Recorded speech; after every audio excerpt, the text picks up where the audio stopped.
Hi, this is your first explainer video on feminism. It's principally for people who missed the session, but it's also useful, I suppose, if you're coming back to revise, and who knows when that might be. 6 months' time, 9 months' time, you might be looking at this thinking, all right, that's what that session was all about. So, for feminism then, lesson number one, what we wanted to try and do is do what we've done with the other ideologies as well, which is to say, what is it that these people all agree on? We're going to look at some key ideas, and I'll show you how that works as well. I won't do absolutely everything we did in the Google Meet session because we spent a bit more time on it, and it also involved a little bit of chat and conversation with people as well. It's quite a good session for people to chip in about their own view about what is feminism. We started with that, actually, what is feminism. And as I whiz through this, then you might have this in front of you as well, which is the handout that accompanies this lesson. So we think about why feminism is back on the agenda and what exactly it is. We started by using Beyonce as a way of kind of introducing ourselves. Who run the world? Girls, right? So for lots of people, Beyonce is a feminist icon, and I did a little Kahoot poll to see how many of us thought that she was that, a feminist icon for the 21st century, or how many people thought not. And it opened a discussion about the extent to which she is a symbol of female empowerment. And in this particular video, she's using the text of Why You Should All Be Feminists by Chimamanda Ngozi Adichie, the African author. And so she's a powerful woman, busy in control of her own choices as well. But for some other people, she's conforming to sexual objectification, an idealized form that's been created by patriarchal society, by men. And that means that, she might not be seen as so much of a feminist. And what this did was just open up to us all sorts of ideas about, well, what is it that feminism is then? We didn't come to a conclusive definition of it, but you don't need one here. It's just for talk. So then we asked this question, and this was to answer this thing about why is it that feminism appears to be having a moment. When we've looked at liberalism and conservatism before the summer, I think one of the things we would want to say about those is they've been around for a long time, each about 250 years or so, and for lots of people, as the sustaining ideologies of capitalism up to now, they appear to be in trouble. They appear to be bankrupt. And the ideas that appear to be surpassing them, that appear to be insurgent, are socialism and feminism, among others. So why is it? And it could be because of the power of people like Beyonce and celebrities pushing a message for further women's equality, girl power, for want of a better phrase, or it could be because of people like Donald Trump, who provoked, if you like, a reaction among women because of his conservative views and because of the sorts of people that he's associated with in his campaign, evangelical Christians and people who are anti-abortion and all sorts of people, who then created the need for women to come out in greater numbers, as they did in the March of Women after his inauguration, to put feminist issues and women's issues back on the agenda. As did Harvey Weinstein, of course, and the Me Too movement, which his crimes then prompted, also led to a kind of a spike or a kind of revival of feminist ideas and greater awareness of issues affecting women. And these have been promoted by people like Emma Watson as well. So I asked this in a poll, and it wasn't really important who won or how many people voted for them, but only to say that there are several different reasons why feminism is back on the agenda. And if you've got time, you can watch this video about the March of Women after Trump's inauguration as well. But we won't do that here. So then I asked this question about what is it that feminists want, and this was a means of defining the objectives of feminism. People came up with a big long list in the chat column here of things to do with equal pay, changing attitudes of men towards sexist language or misogyny, and it was summed up nicely by at least one person as political, social, and economic equality. And that idea about equality is something which most, not quite all, but most feminists are in favour of equality, equal rights for both men and women. And therefore, there's a point of agreement there. What is it that feminists want? Political, social, and economic equality for men and women. And we can unpack those later on. I gave us a quick overview here. We'll skip over who are the feminists because that kind of came up in the rest of the discussion about after Beyonce as well. Who are the other people who might be described as feminists? But you can see, I suppose, what Theresa May there, and it can be a very wide circle of women who are, in all sorts of other respects, conservative and perhaps, supporting capitalism and supporting the system as it is, but who would nonetheless still see themselves as promoting women's equality, all the way through to lots of other women who would think that by their very nature, people like Theresa May as a conservative is undermining women's equality. Well, a very quick little potted history of where we began first to talk about feminism, strangely enough, with Plato in ancient Greece, coming all the way through to uh, this medieval feminist Christine de Pizan. But we normally think about feminism as being something politically, for us as an idea, which begins with the 19th century campaigns for the vote and comes all the way through to the 1960s campaigns for sexual equality at work and in social life to where we are now. Back to that in a moment. This is an overview, so we could see how are we going to tackle feminism as a political idea, much like we have with the other ones. So you'll notice it's got all the same sorts of components, some key ideas, some different strands, some core areas which we must be able to talk about how different feminists agree or disagree about those core areas, and 5 key thinkers, beginning with Simone de Beauvoir. We're structuring these lessons. I'm going to sequence these lessons slightly differently. Normally, what I do is I start with a lesson on, as I have with socialism, about, okay, what do feminists say about the state, or what do they say about the economy? This time, instead, and this begins with this lesson today, I've started with sex and gender, and the personal is political. The idea that the personal is political is 2 key ideas that feminists, broadly speaking, agree on. And then in the second session, because you'll get us a little video after this one, we're looking at patriarchy. What does it mean in terms of understanding society as being male dominated? And we're going to look at these different types of feminists, principally these 3 first, liberal, radical, and socialist. And from time to time, we'll say a little bit about difference feminists as well. Okay, so that's the kind of overview. What is feminism? Who are the feminists? What do they want? And how are we going to study it? Let's think about our first big key idea, which is about sex and gender. Oh, I'm reminding here about some homework. So there is a little bit of homework with this as well. In the classroom post that I put for this lesson, lesson 1, feminism 1 it's called, I'm asking you, as well as looking at different types of feminists, liberal, radical, and social, people often make distinctions about feminism by talking about first wave, second wave, third wave, and fourth wave feminism. So what I wanted us to do is give you a quick little potted view of this right now, but to do a little bit of homework. You can choose here. You can choose a relatively short article, which gives a little history of the waves of feminism, or a much longer one if you want to be more involved with it. And that's for next week, okay? And then we can check and see whether there's anything we don't understand. Okay, so first, second, third, fourth wave feminism. What are we talking about? I should have got these to animate and appear one by one, but for the moment, let's go over to this one, which is kind of pale blue, the first wave feminism. What we mean by this, oh, by the way, there's a space for this on our handout, while we're looking here as well. There it is, number 3 on our handout. What we mean by first wave feminism is focus on political and legal rights. And if you think back to liberalism and Mary Wollstonecraft, what she was interested in was how can women be treated the same as men in terms of their natural rights being respected. So women should have the right to property just because men do. Women should have the right to free speech just as men do. Women should have the right to be treated by the law in the same way just as men are as well. And that includes, for example, being able to get divorce or similar things. Later on in the 19th century, as we develop ideas about democracy, as men get the vote, therefore the suffrage movement becomes a big feature of first wave feminism. So that's what we mean, political and legal equality.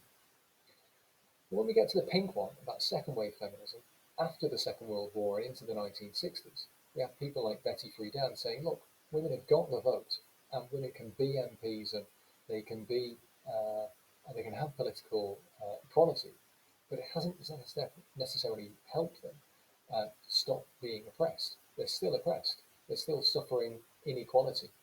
So it must be more to it than just political equality. We must have some other sorts of equality as well.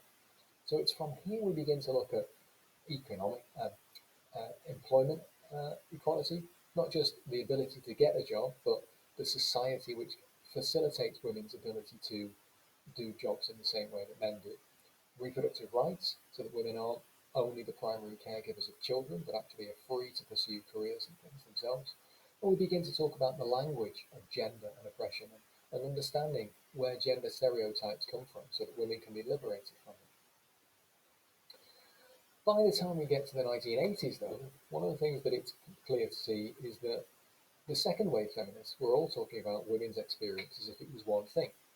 And there are lots of other feminists who frankly have been excluded from the second wave movement in the 1960s and 70s, particularly if you're black, for example, who talk about the fact that, well, if you are a black and working class woman, you are exploited and oppressed in three different ways rather than just having the same experience as a middle class white woman living in New York or posh part of London, for example. So what third wave feminism does is try and get us to understand that not every woman's experience of oppression is the same, and that some women face more oppression than others, and indeed some women may be in a kind of ladder of oppression. We'll come back to that later on, but what it's encapsulating is this idea of intersectionality.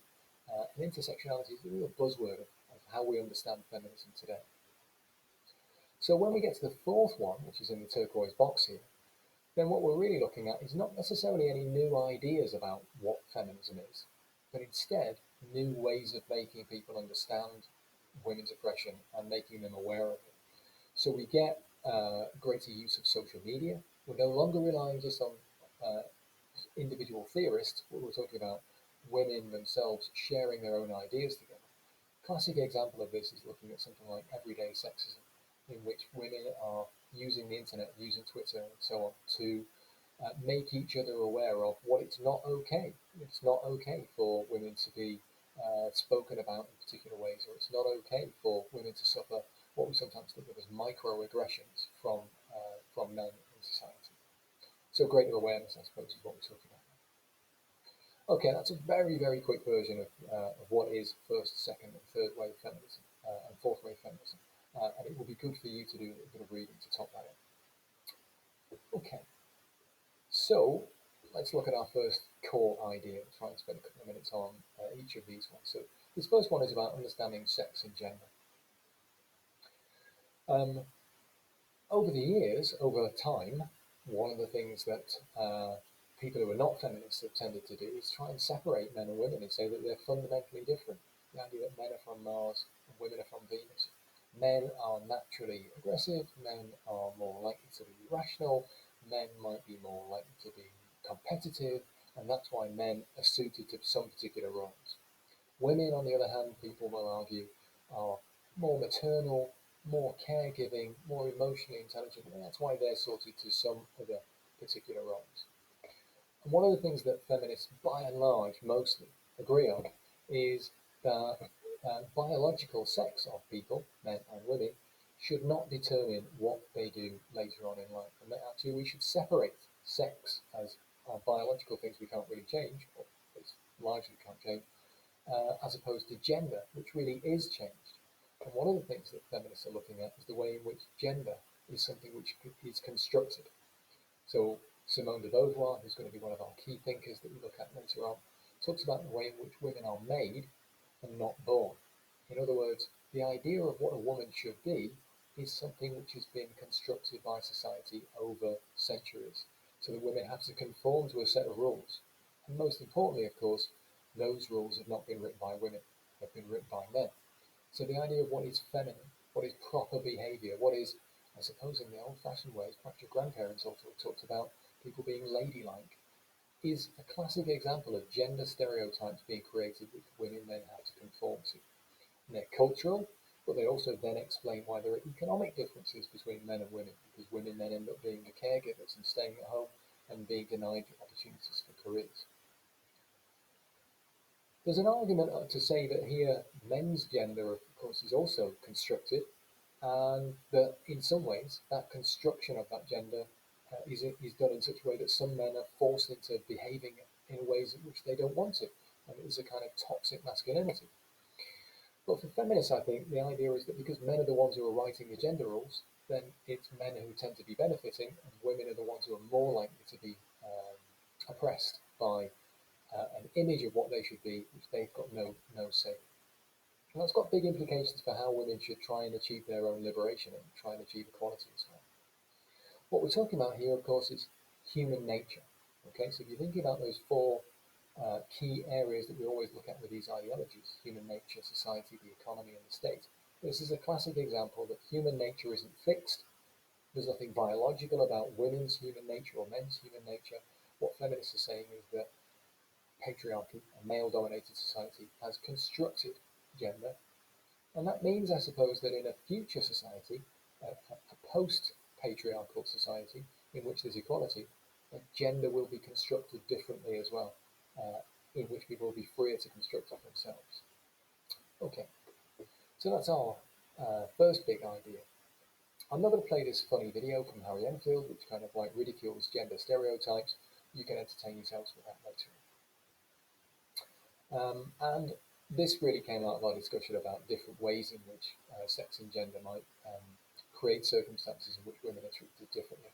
But I think people's examples that they use about advertising, or about kind of how people are portrayed in the media, or about socialization at home, and about how girls are taught to be motherly and given dolls to play with, and boys are given soldiers and so on, was showed us that this is still going on, even in spite of the fact that lots of people think that women have achieved equality.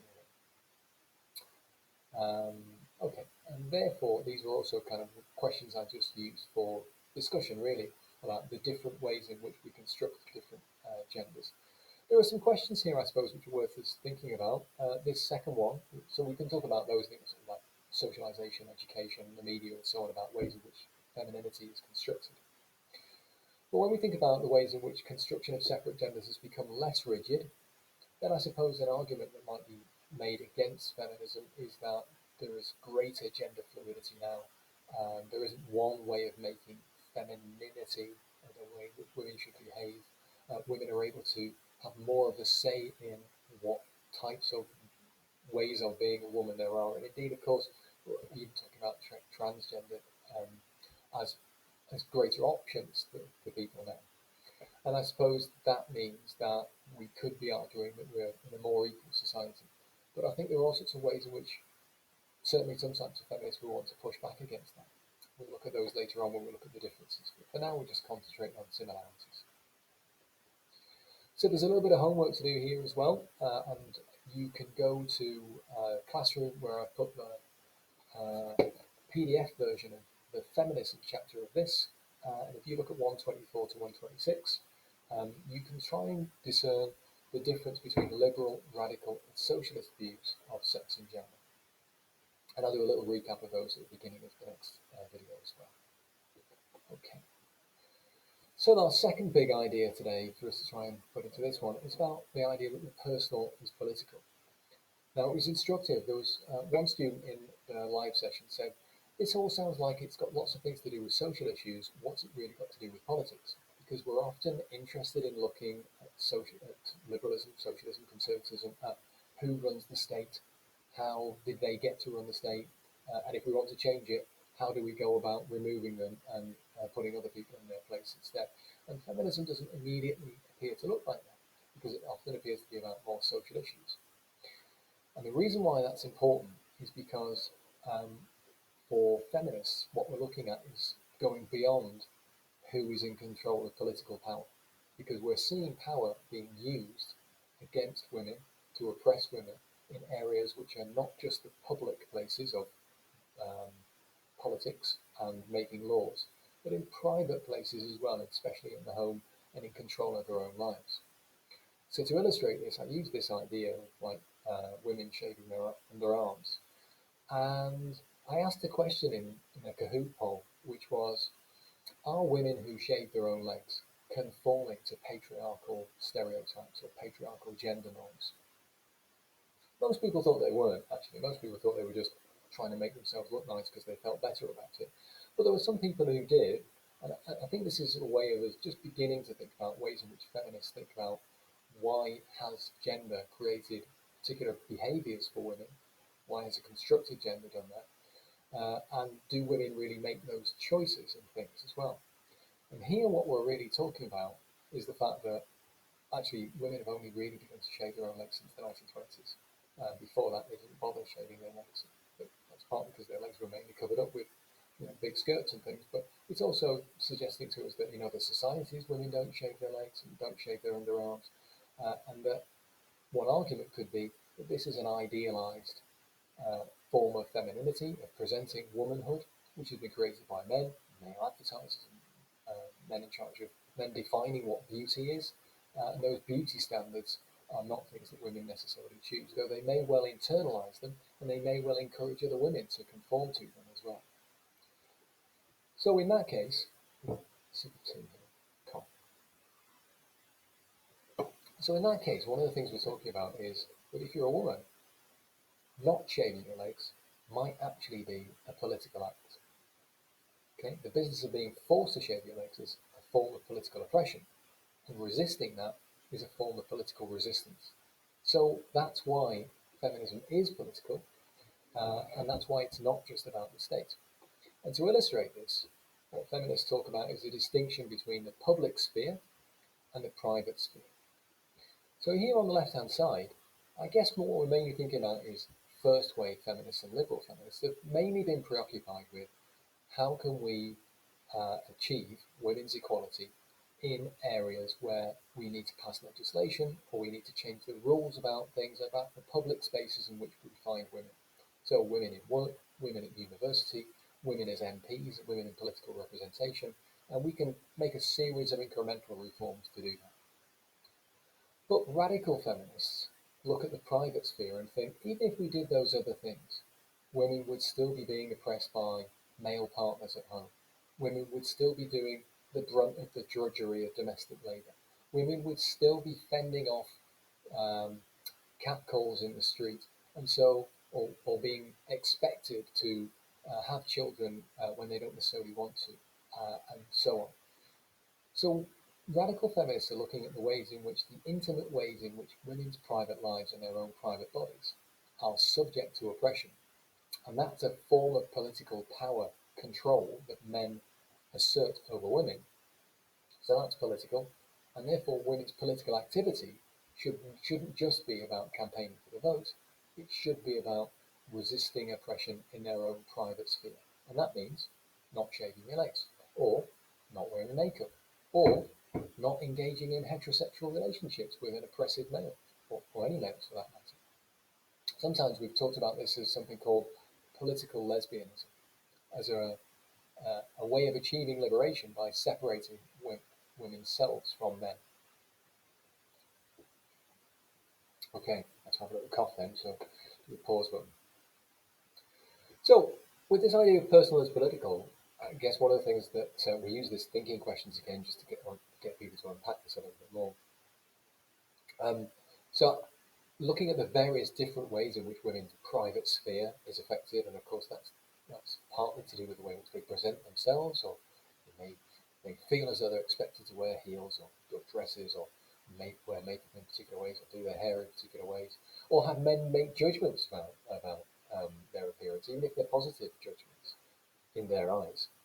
And then we thought as well about this second question: how do men benefit from the way women's lives are affected in the private sphere? As an element of control of the way in which it constricts women's ability to break out into what have been seen, I suppose, as traditionally male areas of behaviour, partly to do with work, but also to do with things like sexual activity as well. And then thirdly, women could challenge these means of asserting patriarchy by performing political acts, which we might not normally think about political acts, but ways of living differently themselves. I'll leave the question on men for a moment because we're conscious of time. So, lastly, the one thing you could do, or one more thing you could do if you wanted to find out more about this, is to watch Chimamanda Ngozi Adichie's TED Talk on We Should All Be Feminists, as a way of kind of asserting the various things that almost all feminists, tend to agree on. So, there you go. There's our two first core ideas the personal is political, using the private and public sphere, and sex and gender, gender as being something socially constructed, and a little overview of how we're going to tackle this feminism core ideas, non-core ideas. So, as usual, if you've got any questions about it, then email me, and hopefully this will be a way of helping you fill in those notes as we go along. Okay.